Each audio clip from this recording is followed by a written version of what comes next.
Hi students, in this video we will discuss about modern atomic theory which was given by scientists J.J. Thomson, Lord Rutherford, Niels Bohr. Their theories revolutionized our knowledge about the structure of atom in the beginning of 20th century. Children, previous video में हमने Dalton's atomic theory के बारे में discuss किया था जो 19th century में बहुत एक्सेप्टेड थी, बट जैसे जैसे साइंस में अचीवमेंट्स बढ़ती रही with the improvements in the scientific instruments कुछ नई चीजें एटम के बारे में जानने को मिली और जो साइंटिस्ट थे लॉर्ड रदरफोर्ड, J.J. थॉमसन और नील्स बोहर, इन्होंने डाल्टन्स एटॉमिक थ्योरी में इम्प्रूवमेंट करके एक नई थ्योरी प्रपोज की which is named as modern atomic theory. So student, the first point of this theory is atom is no longer considered to be indivisible.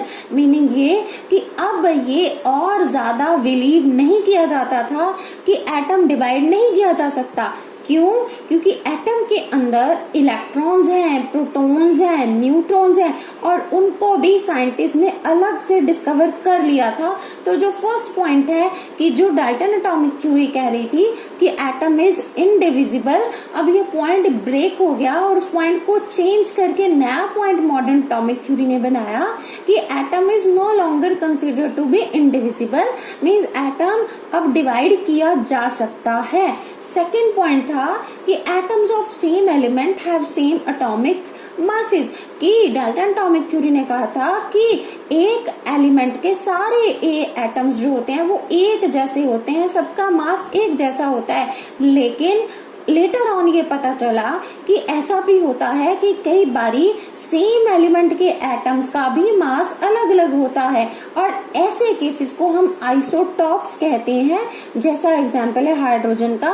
Hydrogen का आपको मालूम है बेटा, उसका एटॉमिक नंबर होता है 1. तो ये जो मैंने बॉटम पे 1 तीनों के नीचे, हाइड्रोजन के नीचे यहाँ बॉटम में लेफ्ट साइड पे लिखा हुआ है, ये 1 एटॉमिक नंबर रिप्रेजेंट कर रहा है. लेकिन हाइड्रोजन का एटॉमिक मास 1 भी होता है, उसका एटॉमिक मास 2 भी होता है और 3 भी होता है. तो यहाँ पर ये पॉइंट कंसिडर हो गया कि कभी कभी सेम एलिमेंट के एटम्स का मासेस भी अलग अलग हो सकता है, जिस प्रॉपर्टी को हम कहते हैं आइसोटॉप्स.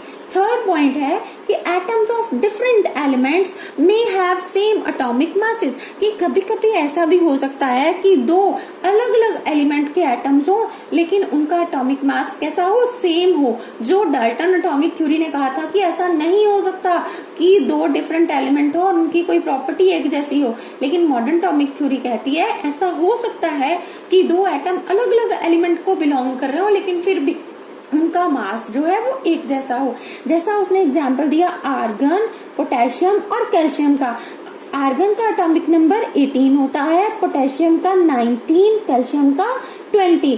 बेटा जो एटॉमिक नंबर होता है वो किसी भी एलिमेंट के सिंबल के लेफ्ट हैंड साइड में बॉटम पे लिखा जाता है.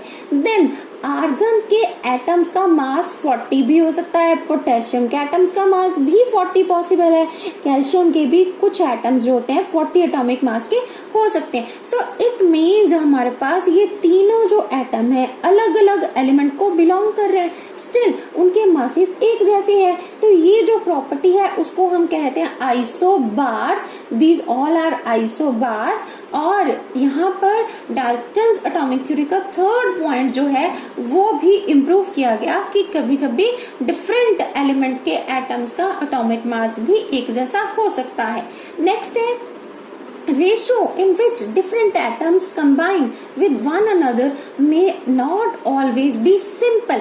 जैसे डाल्टन्स एटॉमिक थ्योरी के according ratio in which atoms combine they always bear a simple whole number ratio, but यहाँ पर मॉडर्न एटॉमिक थ्योरी ने इस पॉइंट को भी इम्प्रूव किया. उन्होंने कहा कि ऐसा जरूरी नहीं है कि किसी कंपाउंड के एलिमेंट्स जो हों उनका एक होल नंबर रेशो या सिंपलेस्ट रेशो हर बारी प्रेजेंट हो। कभी कभी उनका कोई सिंपल रेशो नहीं भी हो सकता, जिसका एग्जांपल सुक्रोज से मैंने दिया है।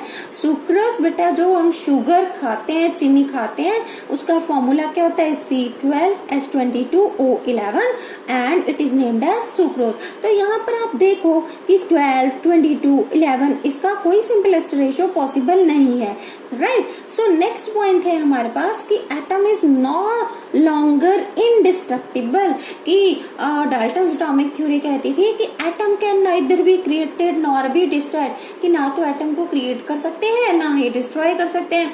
बट तुम्हें पता है कि अब तो न्यूक्लियर रिएक्शंस होते हैं और हमने बहुत सारे एग्जाम्पल ऐसे पता लगा लिए हैं साइंटिस्ट ने जिसमें एक एटम को किसी दूसरे में बदला जा सकता है। इट मीन्स एटम डिस्ट्रॉय भी हो सकता है, क्रिएट भी हो सकता है बाय कैरिंग न्यूक्लियर रिएक्शंस।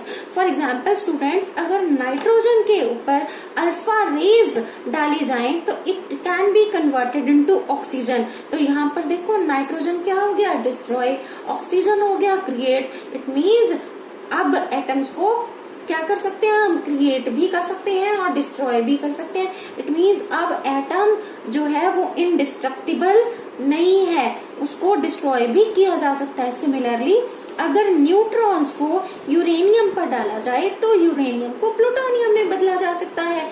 और इस प्रोसेस को जब हम एक एटम को, एक पर्टिकुलर एलिमेंट के एटम्स को किसी दूसरे एलिमेंट में कन्वर्ट करते हैं, इस प्रोसेस को हम कहते हैं ट्रांसम्यूटेशन, राइट। और यहाँ पे आइंस्टीन का जो लॉ है वो भी वर्क करता है।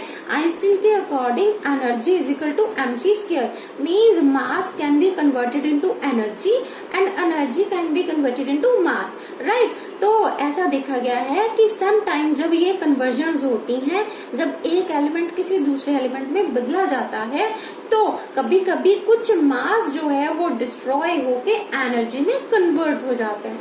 सो children, these are the interesting points of modern atomic theory.